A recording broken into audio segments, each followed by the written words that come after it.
자, 이제는 필요 충분 조건이라는 거에 대해서 한번 공부해 볼 건데요. 필요 충분 조건. 그러니까 이제 지금 배울 내용은 어찌 보면 이미 앞에서 배운 내용에 대해서 추가로 이렇게 용어만, 새로운 용어만 더 배워 나갈 겁니다. 이미 알고 있는 개념에서 한번 가볼게요. 우선은 우리가 P이면 Q이다 이렇게 이미 알고 있죠. P이면 Q이다. 얘를 가정, 얘를 결론이라고 했어요. 근데 아직은 P이면 Q이다가 참인지 거짓인지 모르는 상태이기 때문에 얘가 참인지 또는 거짓인지를 체크할 필요가 있죠. 그걸 우리는 증명이라는 과정을 통해서 확인해 봐야 된다는 거죠. 그런데 이제 우리가 증명이 됐다는 가정하에 얘가 참이라고 판명이 났어. 참이라고 판명이 나면 보통 우리가 이렇게 동그라미를 짚어서 동그라미를 이렇게 해서 표시할 수 있거든요. 얘가 참이다. 이 명제는 참이다.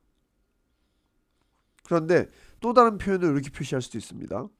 참이라고 판명이 나면 이렇게 표시할 수도 있어요. 두 줄로. 오케이? 예, 두 줄로 표시할 수도 있습니다. 그러면 이제 참이라고 판명된 명제가 있다고 합시다. 너는 참이야. 참이라고 판명된 명제가 있다고 합시다. 이때 우리는 용어를 붙이겠다는 건데 P를 충분 조건이라고 부를 거고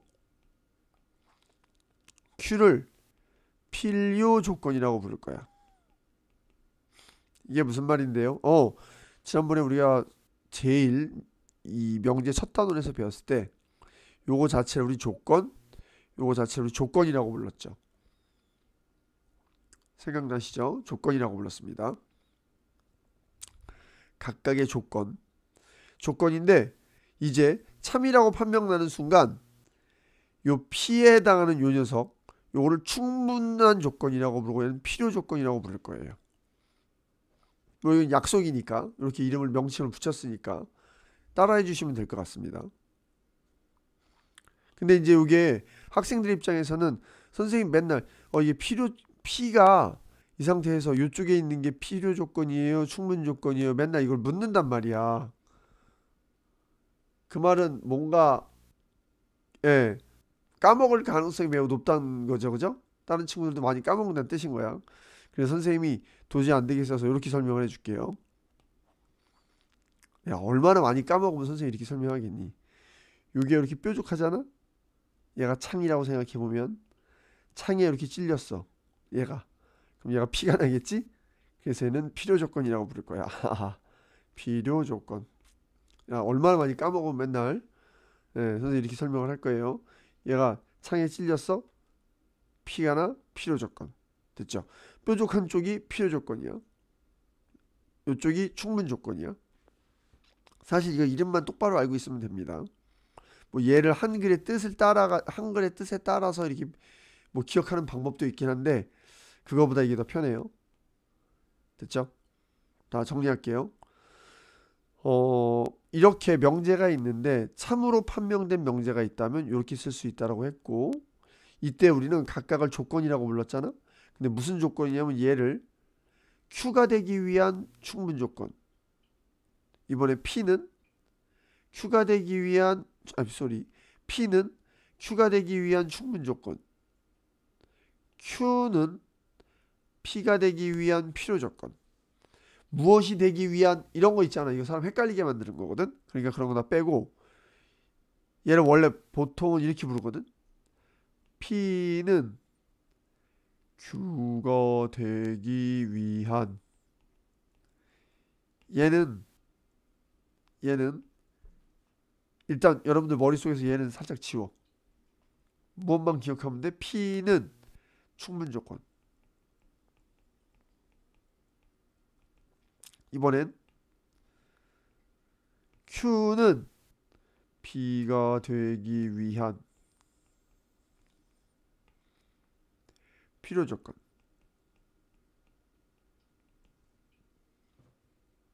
여기까지 오케이? 예. 이렇게 기억하시면 되고요. 경우에 따라선 이런 경우도 있습니다. 얘가 이렇게 될 때도 있어요. 무슨 말이냐면 이쪽으로 해도 참이고 이쪽 방향으로 해도 참인 경우가 있어요. 이럴 때는 얘는 필요 조건이자 충분 조건이죠. 역할을 두 개를 다 하는 거잖아. 뭔 말인지 이해되세요? 이게 양쪽으로 이렇게 됐을 때는 양쪽으로 이렇게 다 됐을 때는 이 아이는 필요 충분 조건. 얘도 뭐야? 필요 충분 조건이라고 말합니다. 됐죠?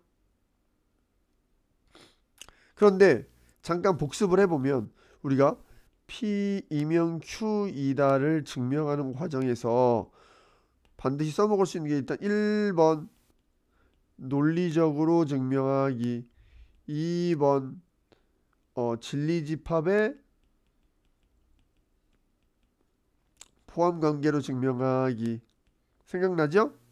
진리집합을 라지 P라고 놓고 진리집합을 Q라고 놨을 때 이렇게 포함관계가 된다면 요 화살표 관계가 성립을 하는 거고, 성립한다면 그러면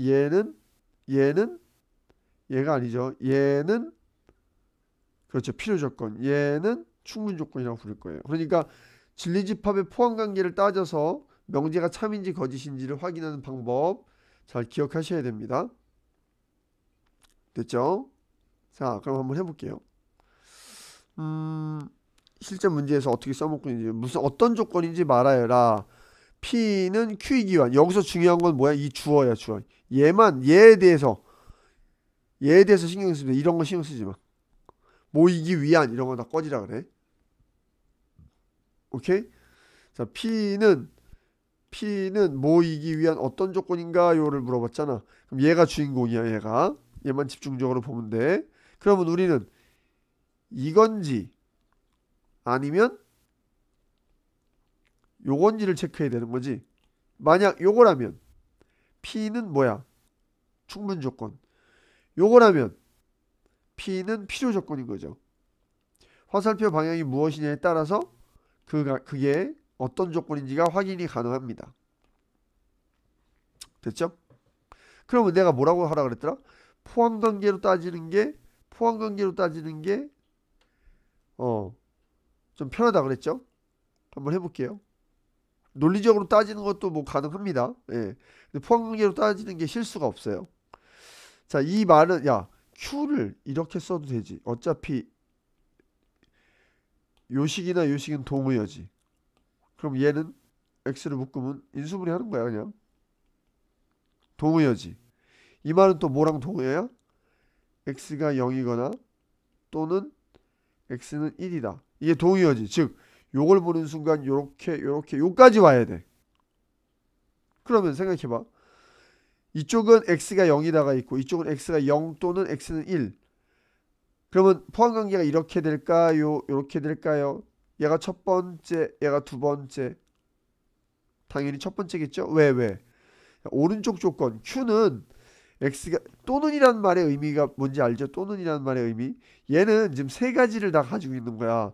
X가 0이고 and X가 1이어도 되고, 맞지? X가 0이어도 X가 0만 돼도 되고 X가 1만 돼도 되는 거야. 즉 이 세 가지를 모두 다 포함하고 있는 그런 정보죠. 그죠? 됐습니까? 그러니 포함관계를 따진다면 당연히 이렇게 되겠죠. 여긴 X가 0이라는 정보 하나밖에 없고 여긴 세 가지가 다 되는 거니까. 그러니까 결국 요게 성립한다는 뜻인 거고 P는 무슨 조건? 그렇죠. 충분 조건.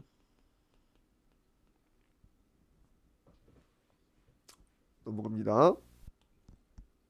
자, 이번에는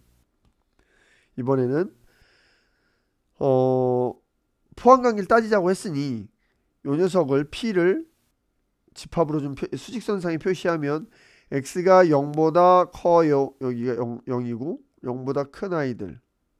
여기에 있는 모든 실수가, 여기 실수라고 했잖아요. 여기 실수. 모든 실수가 요 P의 진리집합은 이렇게 되어 있는 거죠. 0보다 큰 모든 거. 이번에는 Q는 X는 1보다 큰 모든 집합. 여기쯤 있겠지. 딱 봐도 누가 누가에 포함된다는 건 느낌이 오시죠? 진리집합이. 그렇죠. 요렇게 된다는 거 동의되시죠? 이렇게. 그 말은 이렇게 화살표 이쪽으로 날아가는 거고, P는 무슨 조건? 선생님이 창에 맞으면, 뾰족한 자에 맞으면 P가 난다. 필요 조건. 됐죠? 또 갑니다. 일단 뭐부터 하라 그랬어요? 이렇게 이런 식들을 최대한 심플하게 나타내면 얘가 0이 되려면 뭐가 되는 거지? x는 1밖에 안 되는 거죠. 그럼 뭐야? P의 조건과 Q의 조건이 어때? 같지? 그 말은, 같다는 말은 포함관계가 이렇게도 될 수 있고 이렇게도 될 수 있지. 즉 무슨 말이야? 집합으로 표시하면 이렇게 해놓고 얘가 P이자 진리집합이 Q인 상황이니까 서로 포함하고 있는 거죠. 그러니까 너는 필요도 되고 충분도 되니까 필요 충분 조건. 됐죠? 이렇게 따지시면 됩니다. 자, 그래서 금방 선생님이 말했던 내용을 좀 다시 한번 정리해 볼게요. 포함관계에 대한 내용. 만약 이렇게 P가 Q에 포함되면 이런 식으로 된다고 얘기를 했고, 명제 조건들이 이렇게 된다고 그랬고, 얘는 진리집합이야. 착각하면 안 돼. 얘들이 명제인 거지, 그지? 그래서 이렇게 된다면 P를 주인공으로 본다면 충분 조건, Q를 주인공으로 본다면 P가 나서 필요 조건. 됐죠? 근데 만약에 서로 집합이 이렇게 같으면 필요 충분 조건. 넘어갑니다. 자, 또 실전 문제 한번 볼까요? 두 조건 PQ가 다음과 같을 때 P는 Q, 주인공 묶고 있는 게 뭔지 빨리 동그라미 쳐. 얘가 주인공이야. P. 됐죠? 얘는 신경 쓰지 말라 그랬어. 가보자. 식이 이렇게 지저분할수록 최대한 심플한 표현으로 바꿀 거예요. 얘는 다시 쓰면 이렇게 쓸 수 있지. 그지? 그럼 얘는 다시 쓰면 또 이렇게 쓸 수 있지.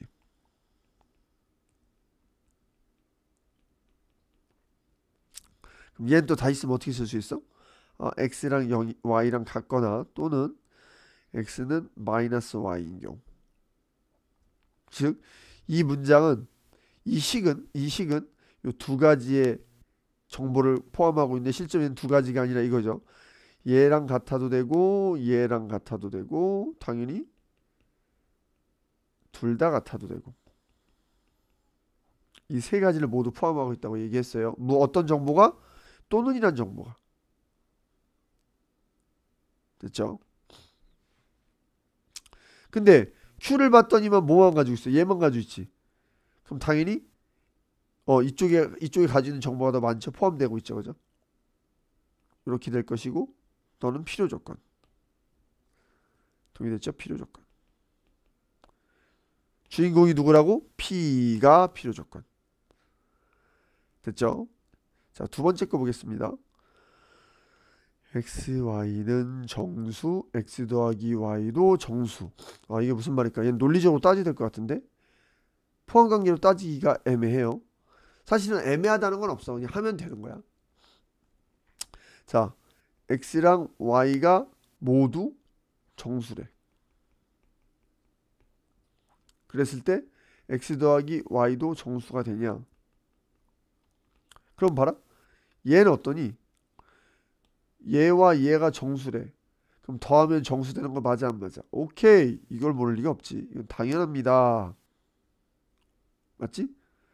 자, 이번에 이쪽을 한번 체크해 볼 거야. 왜? 이거 하나만 체크해 봐도 되지 않나요? 만약 하나만 체크했다면 얘는 무슨 조건이지? 얘가 P가 무슨 조건이지? 그렇죠. 충분 조건이었죠. 근데 이렇게도 따져봐야 되는 이유가, 혹시 얘까지 된다면 얘는 필요도 되고 충분도 돼서 필요 충분 조건이라고 써야 되거든. 오케이? 자, 확인 갑니다. 얘가 오른쪽에 있는 조건이 정수래. 그럼 x랑 y가 무조건 정수가 돼야 되느냐? 그걸 묻고 있는 거지, 그지? 그럴듯하죠? 얘가 정수면 얘가 정수가 얘랑 얘랑 둘 다 정수가 될 것 같죠? 발레 들어봅시다. 발레를 된다는 뜻은 거짓이 될 수 있다는 뜻이겠다, 그지? 예를 들면 2분의 1 더하기 2분의 1 아주 쉬운 예예요. 그러면 너 정수 맞지? 그런데 x랑 y가 얘가 정수 맞아? 아니잖아. 아 이런 발레가 존재하는군요. 그러니까 너는 거짓. 이쪽으로는 안 된다. 무슨 조건이지 그러면? 그렇죠. 충분 조건이다. 이번엔 충분 조건. 누가? P가 충분 조건. 또 해보겠습니다. 3번. 아 요런 거 짜증나지 그지? 최대한 심플하게 식을 바꿔놓자 그랬어. 이번엔 x 마이너스 절대값 x가 0이래. 이 식을 좀 예쁘게 쓰면 절대값 x는 x래. 야 이게 무슨 의미니? 절대값 x가 된다고? 절대값의 결과는 닥치고 양수잖아. 맞지? 그러니까 x가 될 수 있는 수는 뭐가 될 수 있는 거야? x는 무조건 양수가 될 수밖에 없다. 왜? 얘 생각해봐. 2, 3 집어넣으면 같아지잖아. 근데 x가 마이너스 2면 등호가 성립할 리가 없지. 됐죠? 자, 요렇게 하는 순간 실수가 등장합니다. 왜요? 우리가 양수와 음수에 대해서만 지금 고려했잖아. 항상 극단적인 정보들을 갖다가 발레로 써먹어 봐야 돼요. 그게 바로 0인 거죠. 0.